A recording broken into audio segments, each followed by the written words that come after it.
بسم اللہ الرحمن الرحیم۔ السلام علیکم۔ خبر یہ ہے کہ کہانی ختم شد۔ فضل الرحمان صاحب کی پی ڈی ایم کی سربراہی اور ان کا سفر اور ان کی موجیں بس یہیں تک تھیں۔ اور دیکھیے کہ اتنے عرصے کے بعد، کیونکہ فضل الرحمان صاحب پر یہ جو 3.5 سال گزرے عمران خان صاحب کی حکومت کے، بڑے مشکل تھے۔ انہوں نے بہت عرصے کے بعد، دہائیوں کے بعد اقتدار سے باہر زندگی گزاری، اور پھر اتنی کوششیں کیں، مسلسل دھرنے دیے، لانگ مارچز کیے، بیانات دیے، بڑا کچھ کیا، اور اس کے بعد جا کر جو بند کمروں میں سازشیں تیار ہوئیں، رجیم چینج ہوئی، اس کے بعد فضل الرحمان صاحب کو کچھ ملا، بیٹا وزیر بنا۔ خود تو جو ان کی خواہش تھی صدر پاکستان بننے کی، وہ تو پوری نہ ہو سکی، لیکن چلیں سمدھی کو گورنر بنوایا حال ہی میں، اور پھر بھائی سینیٹر اور اسی طرح دیگر لوگ خاندان کے کہیں نہ کہیں ایڈجسٹ ہوئے۔ ایک بھائی جو ہیں وہ سرکاری سطح پر افسر، اور ان کی تبادلے جہاں چاہتے تھے وہ سب ہوا، مگر اب کہانی ختم ہو رہی ہے۔ آپ نے دیکھا کہ جو ابھی ملاقات ہوئی فضل الرحمان صاحب کی وزیر اعظم شہباز شریف سے، یہ ہنگامی ملاقات تھی۔ یہ دھڑن تختے سے پہلے ایک طرح کی آخری ملاقات کہی جا سکتی ہے، بھاگے بھاگے گئے۔ اور بڑی دلچسپ بات ہے کہ پی ڈی ایم کے حامی جو میڈیا گروپس ہیں، انہوں نے خبر کیا لگائی، اور اس کے بعد اگلے دن ہوتا کیا ہے کہ اسحاق ڈار صاحب پہنچ جاتے ہیں صدر پاکستان ڈاکٹر عارف الوی کے پاس منت سماجت کرنے کے لیے۔ اب وہ خبر بھی لگ گئی ہے۔ تو پہلے میں آپ کو بتاتا ہوں فضل الرحمان صاحب کیا کرنے گئے شہباز شریف کے پاس، اور وہ سارا کچھ الٹا کیسے ہو گیا۔ خبر آپ دیکھیں، ہر طرف یہی خبر ہے کہ جی فضل الرحمان صاحب گئے اور شہباز شریف کہا کہ جی کسی صورت حکومت نہیں کرنی چاہیے، وقت پورا کرنا ہے، عمران خان اسمبلیاں تحلیل بھی کریں تو ہم نے اپنا وقت پورا کرنا ہے، اپنا وقت نکالنا ہے، کچھ بھی ہو جائے، حتیٰ کہ یہ کہ جی عمران خان سے کسی صورت آپ نے مذاکرات نہیں کرنے، کسی صورت آپ نے نہیں بیٹھنا، کچھ بھی ہو جائے۔ یہ فضل الرحمان صاحب جا کر کہتے رہے، شہباز شریف کو مناتے رہے کہ یہ کریں، نہ عمران خان کے ساتھ بیٹھیں، کچھ نہیں ہوگا، فلانا، ہمیں رہنے دیں۔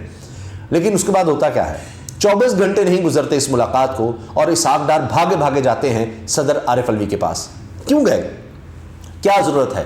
عمران خان سے تو بات چیت نہیں کرنی چاہیے، کوئی وہ سنجیدہ ہی نہیں ہے، دھمکی دیتا ہے، مذاکرات نہیں اس سے کر سکتے، اور جناب وہ یہ بات کر رہا ہے، وہ کر رہا ہے۔ تو یہ جو بیک چینل مذاکرات تھے وہ فرنٹ پر کیسے آ گئے؟ اسحاق ڈار نے جا کر کیا کہا ہے صدر عارف الوی سے، جس پر عارف الوی صاحب نے کہا جی میں لیڈرشپ سے یعنی عمران خان سے بات کروں گا۔ جو خبر چھپی ہے وہ دیکھ لیجئے۔ وہ کہہ رہی ہے کہ اسحاق ڈار نے جا کر کہا ہے اسمبلیوں تحلیل کرنے پر بات ہوئی ہے، الیکشن پر، قبل از وقت انتخابات پر بات ہوئی ہے۔ یہ خبر ہے، یہ میرا تجزیہ نہیں ہے، خبر ہے کہ اسمبلیاں تحلیل جو عمران خان صاحب کرنے جا رہے ہیں، کیونکہ اب شاہ محمود قریشی کا بھی بیان آ گیا ہے، انہوں نے پریس کانفرنس کر کے کہہ دیا ہے، میڈیا سے بات کر کے کہہ دیا ہے، عمران خان صاحب کا بیان سامنے آ گیا ہے کہ دسمبر سے آگے نہیں جا رہے، اسمبلیاں ہم فوری تحلیل کر رہے ہیں، کوئی اس میں دو رائے نہیں، کوئی کسی غلط فہمی میں نہ رہے۔ عمران خان صاحب کا بیان ہے۔ شاہ محمود قریشی کہتے ہیں عمران خان صاحب چند دن کے اندر اندر اسمبلیاں تحلیل کرنا چاہتے ہیں، اور رمضان المبارک سے پہلے انتخاب ہی نہیں، حکومت رمضان المبارک سے پہلے یعنی مارچ کے اینڈ سے پہلے خیبر پختونخوا اور پنجاب میں تحریک انصاف حکومت بنانا چاہتی ہے، اس لیے دسمبر میں اسمبلیاں تحلیل ہو رہی ہیں۔ تو اب اسحاق ڈار ان معاملات پر بھاگے بھاگے پہنچے ہیں۔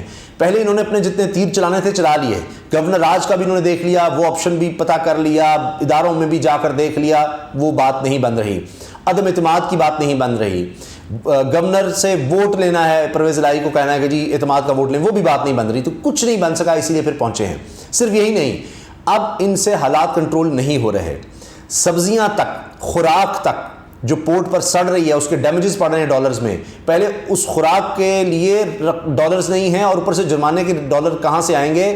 پھر آپ یہ دیکھیے کہ اب ہر طرف بات ہو رہی ہے کہ ادویات کے لیے بھی ڈالرز نہیں رہے، کہ باہر سے ادویات کے لیے جو سامان منگوانا ہے ادویات بنانے کے لیے وہ بھی نہیں ہے۔ اتنے برے حالات ہو گئے ہیں کہ اب 350 ارب روپیہ کٹوتی کی جا رہی ہے ڈیولپمنٹ بجٹ سے، لہٰذا احسن اقبال صاحب جو پلاننگ کے وزیر ہیں وہ ناراض ہو گئے ہیں اسحاق ڈار سے، لڑائی ہو گئی ہے، پھڈا ہو گیا، وزارت خزانہ 350 ارب روپے کی کٹوتی کر رہی ہے۔ 700 کچھ ارب روپیہ رکھا گیا تھا بجٹ میں، تو 4 مہینے میں اس کا صرف کچھ حصہ ہی خرچ ہو سکا، شاید لگ بھگ 14%، تو کوئی 90 ارب کے لگ بھگ۔ تو اب وہ کہہ رہے ہیں جی وزیر اعظم اس میں تصفیہ کریں گے، شہباز شریف کے پاس یہ گیم لی جائے گی، یعنی کچھ بھی نہیں ہے ان کے پاس، کوئی روڈ میپ نہیں ہے۔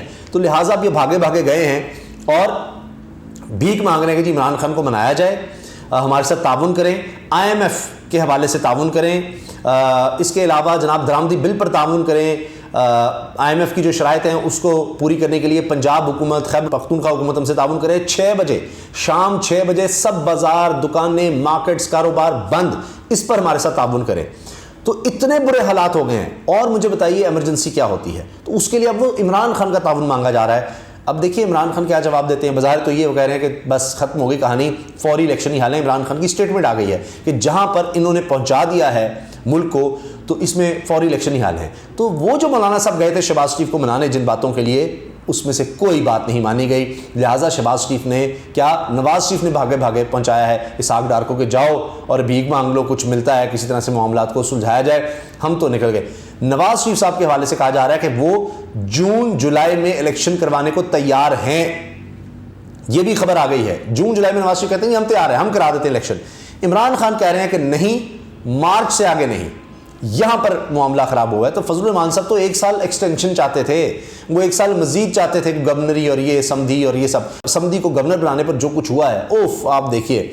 یعنی مولانا صاحب فرسٹریٹڈ کیوں نظر آئے جو تحریک انصاف کی خواتین کے حوالے سے انہوں نے بیانات دیے، زنا اور یہ اور وہ، جس پر جناب کوئی ان کو ڈیفینڈ کرنے پی ڈی ایم میں سے بھی نہیں آیا. بڑے بڑے پی ڈی ایم کے لوگوں نے کہا کہ انتہائی افسوسناک ہے جلسے میں اس طرح کی بات کرنا.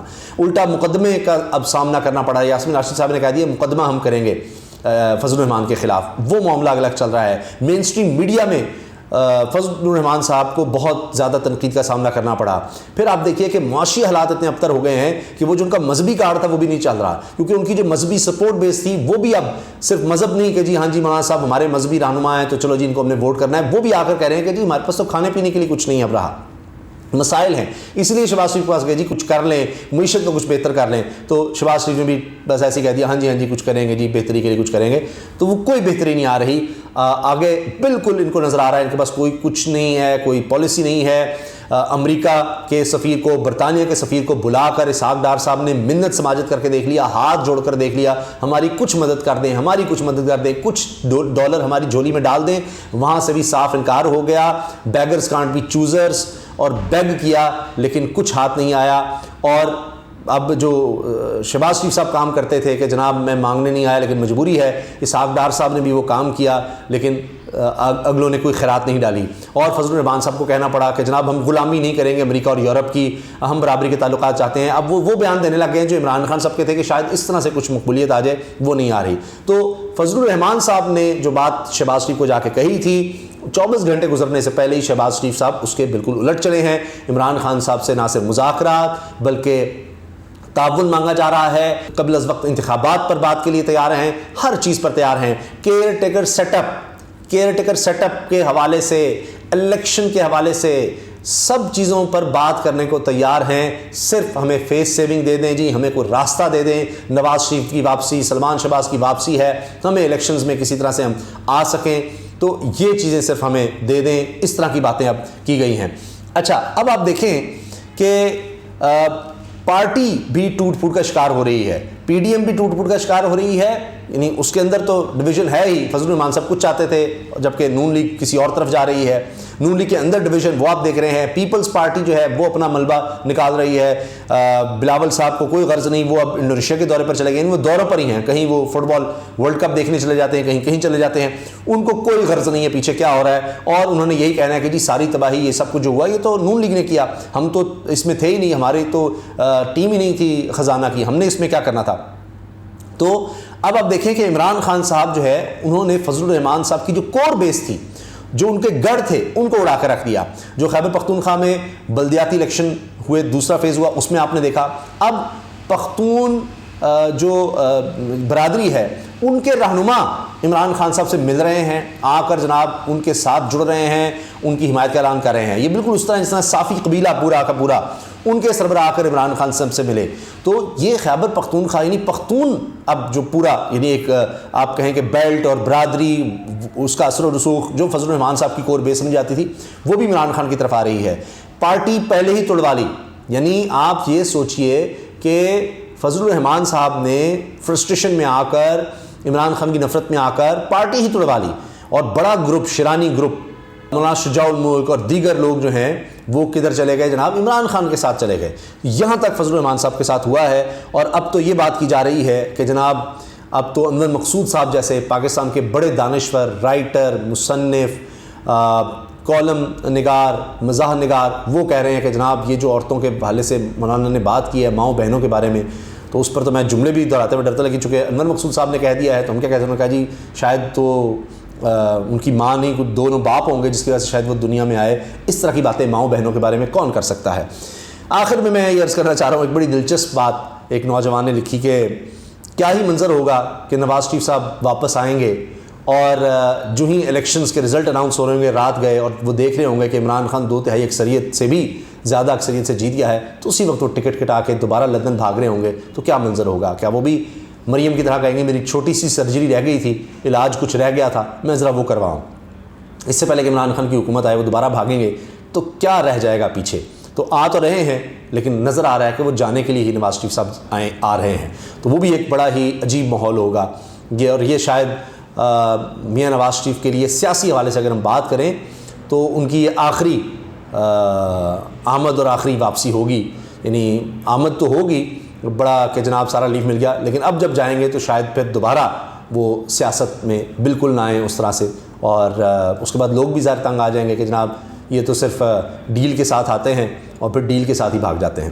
تو فضل الرحمان صاحب نے جو ایک سجائی تھی ایک بارات اور اس میں وہ دولہا بنے تھے، پی ڈی ایم کی سربراہی ان کے نصیب میں آئی، وہ پہلے دن سے ہی کہتے تھے کہ جناب انہیں پارلیمنٹ میں نہیں بیٹھنا، یہ ناجائز پارلیمنٹ ہے، پھر اسی پارلیمنٹ کے انہوں نے مزے بھی اب لیے لیکن 8 مئی نہیں مل سکے، اور اب آگے پھر ان کے لیے سیاسی طور پر اندھیرا نظر آ رہا ہے کئی سال تک، یعنی سرویز بتا رہے ہیں اور نظر آ رہا ہے کہ الیکشنز جو ہیں وہ قبل از وقت ہونے جا رہے ہیں، اور اس کے بعد عمران خان صاحب کی جیت نظر آ رہی ہے سرویز میں، ضمنی الیکشن ہر طرح سے، اور عمران خان کا مطلب یہ ہے کہ فضل الرحمان صاحب کو کوئی ڈیل نہیں ملنی، کوئی ڈھیل نہیں ملنی، کوئی جگہ نہیں ملنی، تو فضل الرحمان صاحب کی سیاست جو ہے وہ اب بہت ایک مجدار میں ہے، اور آگے اگر جس طرح نظر آ رہا ہے کہ عمران خان صاحب پہلی حکومت بنا جائیں گے خیبر پختونخوا اور پنجاب میں، اور یہ چیز افورڈ ہی نہیں کی جا سکتی، اس کے بعد جناب جنرل الیکشن ہو رہے ہوں کہ ہاں عمران خان کمفرٹیبل بیٹھا ہوا ہے خیبر پختونخوا اور پنجاب میں، اور پوری توجہ اس کی پھر قومی اسمبلی کے الیکشنز پر ہو، سندھ پر ہو، بلوچستان پر ہو، تو یہ کیسے وہ افورڈ کریں گے؟ تو لہٰذا آگے پھر 5 سال ایک طاقتور حکومت جو عمران خان صاحب کہتے ہیں جی کوئی بیساکیاں نہیں ہونی چاہیے، کوئی ہمیں کولیشن نہیں ہونی چاہیے تاکہ ہم ریفارمز کر سکیں، مشکل فیصلے لے سکیں، سخت فیصلے لے سکیں، ملک کو کس طرف لے جا سکیں، تو ان میں پھر فضل الرحمان صاحب کے لیے سیاست میں کوئی جگہ نظر نہیں آتی۔ اجازت دیجیے، اللہ حافظ۔